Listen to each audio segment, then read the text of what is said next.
សួស្តីបងប្អូនដល់ម៉ោងសេរីបាយព្រឹកទៀតហើយថ្ងៃនេះបាទនេះមានទុងមានពុះប្រលិតមានត្រីបងប្អូនសិតរបស់ស្រែបងប្អូនបាទព្រឹកឡើងមានតែជីនពងហ្នឹងបងប្អូនអើយបាទមិនចេះធ្វើអីទេខ្ញុំបាទចេះតែអញ្ចឹងបាទឥឡូវបានឆ្អិនបដាបងប្អូនបាយព្រឹកសេរីបាយព្រឹកហ្នឹងបងប្អូនថ្ងៃនេះជាក់ជាងពីម្សិលបងប្អូនជាក់ក្តៅមិនដឹងទេមេឃបាទធ្វើយើងនឹងផ្ដាសាយពេញហ្នឹងបាទវាខាន់ក្អកហ្នឹងមកខ្ញុំបងប្អូនមានអីធ្វើបាត់ទេបងប្អូនប្រាប់ផងបាទ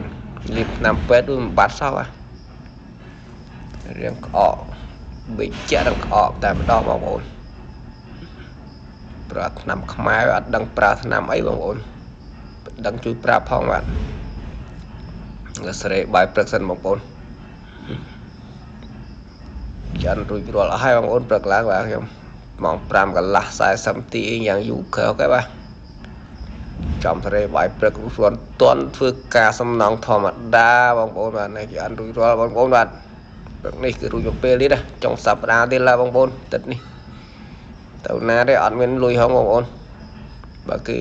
អត់ទាន់បើលុយឲ្យផងបងប្អូនបាទនេះប៉ុណ្្នឹងទេបងប្អូនបាយជម្រាបលា